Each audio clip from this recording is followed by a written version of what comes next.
व्यासाय विष्णुरूपाय व्यासरूपाय विष्णवे नमो वै ब्रह्मनिधये वासिष्ठाय नमो नमः।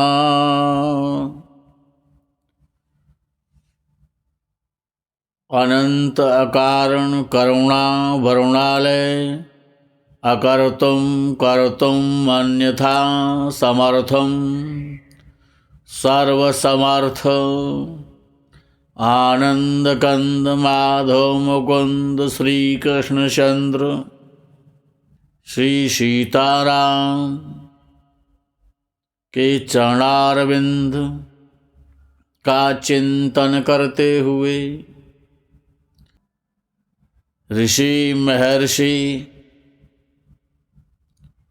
समस्त जनता जनार्दन भगवान श्री राम लंका विजय करने के पश्चात अयोध्या में आ गए। अपने इष्ट मित्रों के साथ, अपने मंत्रियों के साथ, प्रजाजनों के द्वारा राज्याभिषेक करने के पश्चात राजगद्दी पर राजकाज करने लगे। ऐसा जान करके अनेकानेक ऋषि संत अमलात्मा महात्मा विद्वान तपोनिष्ठ पूर्व दिशा में रहने वाले कौशिक ऋषि यवकृत गार्गी गालव और कर्णव, इसी प्रकार से दक्षिण दिशा में रहने वाले स्वस्तात्रेय भगवान नमुचि प्रमुचि अगस्त्य भगवान अत्रि सुमुख और विमुख, ये दक्षिण दिशा के ऋषि। पश्चिम दिशा में रहने वाले ऋषि मंडल नृशंग कवच धौम्य और कौशिक, उत्तर दिशा में निवास करने वाले वशिष्ठ कश्यप विश्वामित्र अत्रि गौतम जमदग्नि और भरद्वाज, ये चारों दिशाओं से बड़े श्रेष्ठ ऋषि संत विद्वान उच्च कोटि के ब्राह्मण भगवान श्री राम से मिलने के लिए चारों दिशाओं से अयोध्या में जा रहे हैं। भगवान श्री राम मर्यादा पुरुषोत्तम हैं, मर्यादा में रहते हैं, मर्यादित आचरण का अनुपालन करने वाले हैं, नर लीला कर रहे हैं। यद्यपि परमात्मा सर्वज्ञ हैं, भगवान हैं, यत्र तत्र सर्वत्र आकाश विभू हैं, कण कण और रज रज में व्याप्त हैं। ऐसे भगवान श्री राम समस्त संतों महात्माओं चारों दिशाओं से आए हुए ऋषियों का आतिथ्य सत्कार करते हुए पाद्यार्घ्य आचमन उनको प्रदत्त करते हुए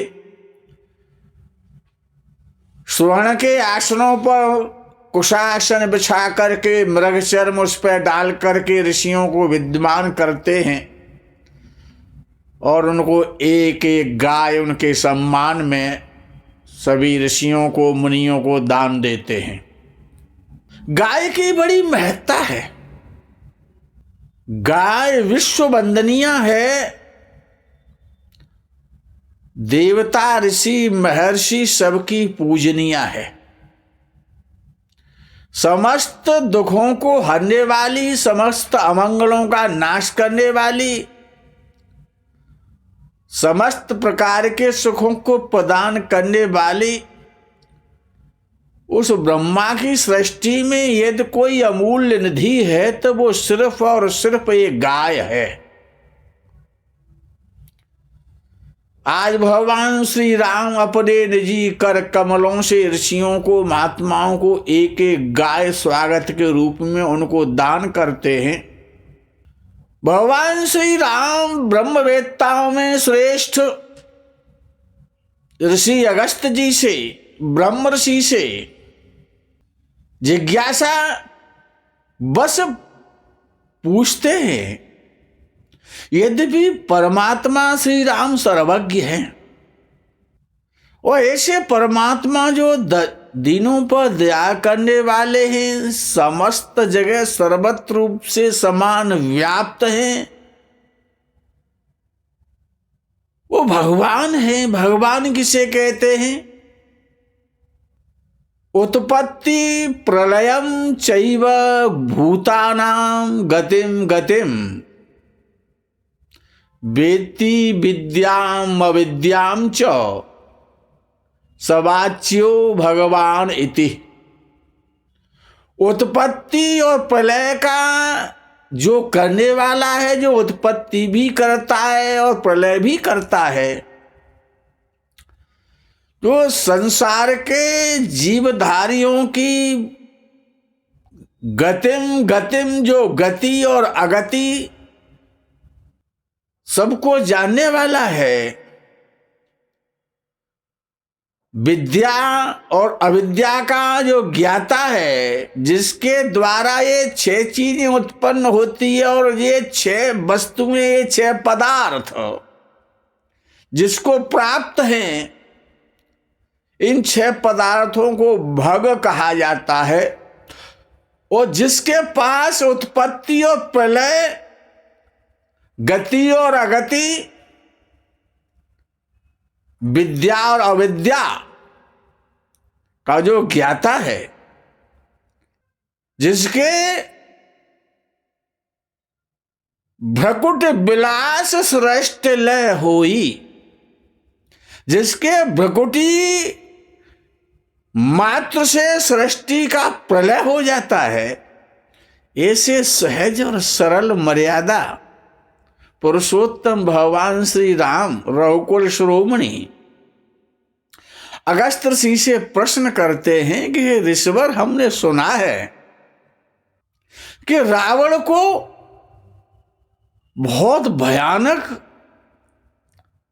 शाप दिया गया था, जिसके कारण उसने सीता के साथ जबरदस्ती नहीं की, या जो भी दिग्विजय के अंतर्गत राक्षस, यक्ष, गंधर्व, मनुष्य, इनकी सुंदरियों का, स्त्रियों का, नवयौवनाओं का उसने हरण भी किया था। बहुत सारी स्त्रियां पुष्पक विमान में लेकर के वो लंका में ले आया था। लेकिन वो शाप कौन सा था जिसके कारण उसने उनके बिना इच्छा के उनके साथ किसी भी प्रकार का दुराचार संभोग नहीं किया? वो कौन सा शाप था भगवान? मैं आपसे जानना चाहता हूं। आप ब्रह्मवेत्ताओं में बड़े श्रेष्ठ हैं।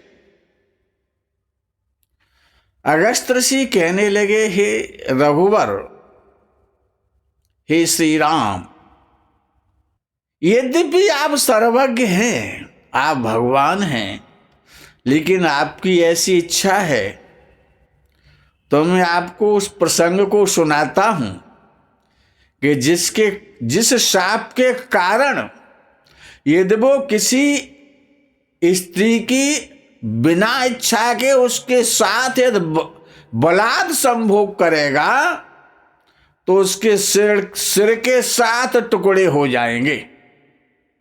घटना इस प्रकार से है कि जब रावण दिग्विजय को, सुरग को जीतने के लिए जा रहा है, हजारों अक्षौहिणी सेना उसके साथ में है, और सेना को लेकर के जब कैलाश की तलहटी में पहुंच गया, संध्या का समय हो गया, संध्या को जान करके भगवान सूर्यास्ताचल को जाने लगे।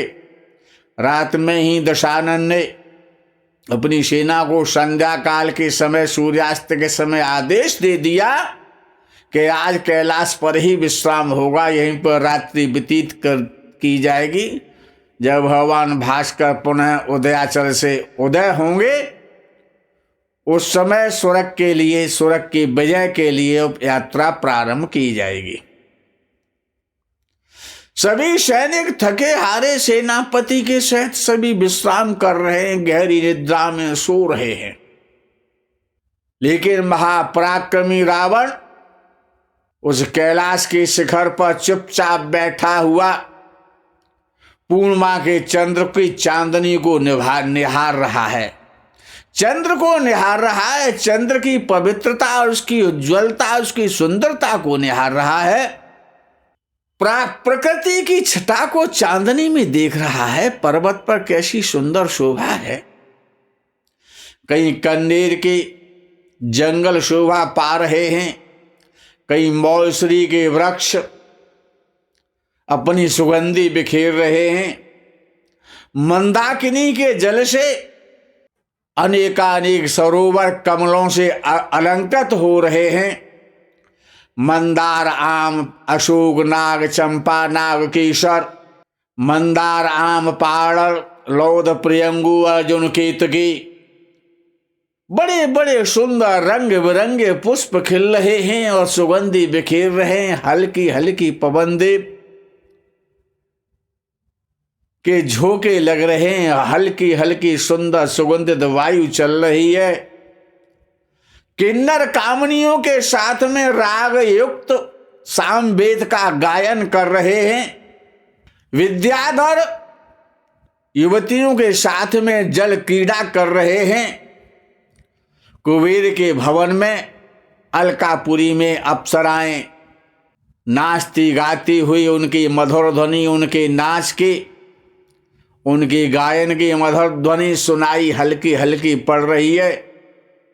अनेकानेक प्रकार की मीठी तान, राग और रागनियां, भांत भांत के पुष्पों की समृद्धि, शीतल वायु का स्पर्श, पर्वत के आकर्षण युक्त गुण की महत्ता, रजनी की मधुबेला, चंद्रमा का उदय। रावण काम के वशीभूत हो गया। काम भावना, काम वासना जागृत हो गई। तस्मन्नंतरे तत्र दिव्याभरण भूषिता सर्वाप्सरोवरारंभा पूर्ण चंद्र निभानना। इसी बीच रावण क्या देखता है कि परम सुंदरी अप्सराओं में श्रेष्ठ पूर्ण चंद्रमुखी रंभा, सुरग की अप्सरा जिसका नाम रंभा है, वस्त्राभूषणों से सुशोभित होकर के अपने अंगों में दिव्य चंदन का अनुलेप करके 21 पाश में पारिजात के पुष्प गुथे हुए हैं। दिव्य पुष्पों से अपना श्रृंगार कर रखा है। समागम के लिए किसी दिव्य उत्सव में सम्मिलित होने के लिए उत्सव में जा रही है। उस रंभा का मुख चंद्रमा के समान सुंदर है। भ्रू के मध्य में कमनीयता है। जलधर के समान नीले रंग की साड़ी पहने हुए, जिससे उसने अपने अंगों को ढांक रखा है। ताम समुत्थाय गच्छन्ति काम बाण वशं गतः क्रहे गृहीत्वा लजन्तीं श्याम मानोभ्यभाषतः। अन्यत्र जाती हुई रंभा को देख करके, ऐसी सुंदर स्वरूप को, सजे हुए सजीले स्वरूप को देख करके रावण काम वासना के वशीभूत हो गया, काम बाणों के शिकार हो गया और रंभा का हाथ पकड़ लिया। बेचारी अबला लज्जा से गड़ गई, परंतु वह निशाचर राक्षसेश्वर मुस्कुराता हुआ रंभा से बोला, अरे बरारोहे, आप कहाँ जा रही हो? किसके भाग्योदय का समय हुआ आया है? तुम्हारा उपभोग कौन करेगा? इंद्र उपेंद्र अश्विनी कुमार ही क्यों ना हो, इस समय कौन मुझसे ज्यादा बढ़कर के है। अरे बरारने, आप नहीं जानती हैं, रंभा से कह रहा है रावण, तुम मुझे छोड़ करके, मेरे ऐसे यशस्वी पुरुष को छोड़ करके और दूसरे से मिलने के लिए जा रही हो। यहीं बैठो, यहीं विश्राम करो, इस शिलाप पर बैठ करके मेरे साथ मेरी कामेच्छा को शांत करो। तीनों लोक के स्वामी का भी स्वामी मैं ही हूं, मैं ही ब्रह्मा हूं, मैं ही विष्णु हूं, मैं ही शिव हूं। मैंने तीनों लोकों पर विजय प्राप्त की है, सुंदरी मुझको स्वीकार करो। रावण के ऐसा कहने पर रंभा कांप उठी, हाथ जोड़कर बोली, प्रभु प्रसन्न हो, मुझ पर कृपा करें, आपको ऐसी बात करते हुए अच्छा नहीं लगता है, क्योंकि आप मेरे गुरुजन के समान हैं, पिता के तुल्य हैं। मैं धर्म से आपकी पुत्र वधू हूं। रावण ने कहा कि रंभा, तुमने कहा कि मैं तुम्हारी पुत्र वधू हूं, यह किस प्रकार से सिद्ध हो सकता है। रंभा कहने लगी कि धर्म के अनुसार मैं आपके पुत्र की ही भार्या हूं। आपके बड़े भाई कुबेर के पुत्र मुझे प्राणों से भी बढ़कर प्रिय हैं। वो मुझे बहुत चाहते हैं, मैं उनको बहुत चाहती हूं। आपके बड़े भाई के पुत्र जिनका नाम नलकूबर है, वो नलकूबर नाम से जाने जाते हैं। धर्म की दृष्टि से वो ब्राह्मण हैं, पराक्रम की दृष्टि से वो परमवीर क्षत्रिय हैं। क्रोध में अग्नि के समान है, क्षमा में पृथ्वी के समान है। वो लोकपाल कुमार नलकूबर को आज मैंने मिलने का वायदा किया है। दशग्रीवी ने उत्तर दिया, रंभे, तुम अपने को जो अभी ये कह रही थी कि मैं तुम्हारे पुत्र की वधू हूं, ये रिश्ता नाता उन स्त्रियों पर लागू होता है जो किसी एक अच्छे पुरुष की पत्नी हो। तुम्हारे देवलोक की तो स्थिति ही बड़ी अलग है। वहां सदा से ही ये नियम चला रहा है कि अप्सराओं का कोई पति नहीं होता है। वो जिसके साथ जब तक समय व्यतीत करती हैं, भोग करती हैं, तभी तक का संबंध होता है। ऐसा कहकर राक्षसेश्वर राजा रावण ने रंभा को बलपूर्वक काम भोग में आसक्त होकर के उसके साथ समागम किया। लज्जा और भय से कांपती हुई वह रंभा अप्सरा नलकूबर के पास गई, हाथ जोड़कर पैरों पर गिर पड़ी। उसने लंबी सांसें खींचते हुए बताना आरंभ किया कि मेरी कोई भी गलती नहीं है, मुझ पर आप नाराज ना हो। दशमुख रावण स्वर्ग की यात्रा पर जा रहा है, स्वलोक पर आक्रमण करने के लिए आया है। उसके साथ बहुत बड़ी सेना है। हे शत्रु का दमन करने वाले नलकूबर, उसने बलपूर्वक मेरे साथ अत्याचार किया है। इस बेबसी की दिशा में मुझसे जो अपराध हो गया है, हे भगवान आप मुझे क्षमा करें।